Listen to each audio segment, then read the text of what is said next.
Assalamualaikum warahmatullahi wabarakatuh. Perkenalkan, nama saya Windy Sudakusuma, NPM 19710045, kelas 2A, Sistem Informasi Non-Regular Banjarmasin.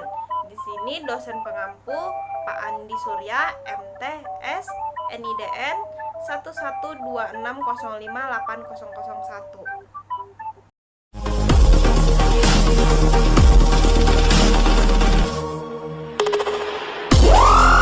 Di sini saya akan menjelaskan apa itu pengertian matematika diskrit, proposisi, dan logika. Matematika diskrit adalah salah satu cabang dari matematika yang mengangkat objek-objek diskrit.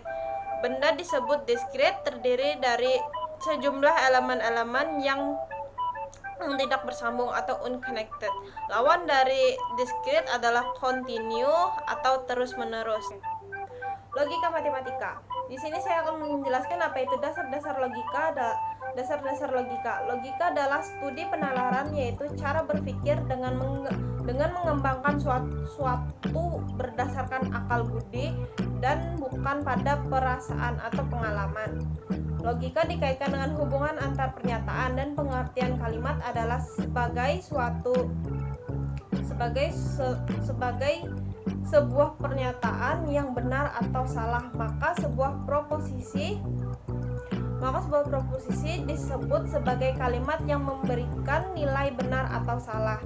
Adapun pengertian dari argumen adalah suatu deret proposisi yang bisa digunakan yang bisa ditentukan kevalidannya. Sedemikian hingga jika kita mau membedakan antara argumen yang valid dan tidak valid, maka kita dapat menggunakan logika. Logika matematika terdiri dari 5 komponen, yaitu negasi, konjungsi, disjungsi, implikasi, dan biimplikasi. Di sini saya akan menjelaskan apa pengertian masing-masing komponen. Yang pertama saya akan menjelaskan apa itu negasi. Negasi adalah suatu pernyataan lain yang diperoleh dengan menambahkan kata tidak atau menyisipkannya kata bukan pada pernyataan semula. Ingkaran dari suatu pernyataan P disajikan dengan lambang ingkaran P dan dibaca tidak P. Bila pernyataan P bernilai benar, maka ingkaran bernilai salah atau sebaliknya.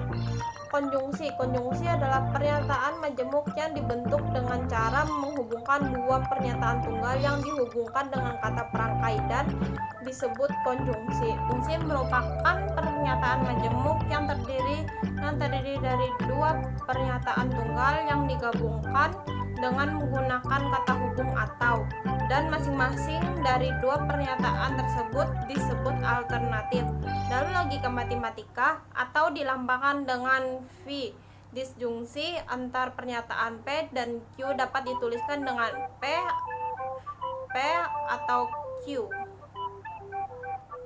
Implikasi adalah pernyataan majemuk yang menggunakan kata hubung bila maka. Pernyataan tunggal pertama disebut dan yang kedua disebut. Kata hubung bila maka disajikan dengan lambang seperti tanda panah. Ekuivalensi atau biimplikasi adalah pernyataan majemuk yang menggunakan kata hubung bila dan hanya bila.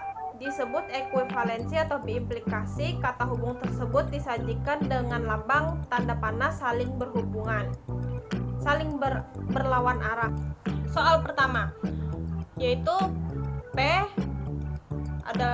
sama dengan 4 adalah bilangan prima dan Q-nya bilangan prima selalu ganjil. Jadi penyelesaiannya adalah P atau Q sama dengan 4 adalah bilangan prima atau bilangan prima selalu ganjil adalah salah. Kedua, P, Eka rajin belajar. Q, Eka lulus ujian nasional. Penyelesaiannya adalah P jika dan hanya jika Q sama dengan Eka rajin belajar jika dan hanya jika Eka lulus ujian nasional. Soal ketiga, P, Taufik adalah seorang lelaki yang pandai dan Q sama dengan Taufik adalah seorang lelaki tampan. Jadi penyelesaiannya adalah P dan Q. Taufik adalah lelaki yang pandai dan tampan. Oke, di sini kita sudah mencapai penjelasan terakhir, yaitu kesimpulan dari materi yang saya jelaskan, yaitu logika matematika ialah logika yang menggunakan bahasa matematika, yaitu dengan menggunakan lambang-lambang atau simbol-simbol. Logika dalam kalimat dinyatakan proposisi dan pola-pola argumen atau pernyataan logis dengan hukum-hukum logika. Logika adalah sebuah metode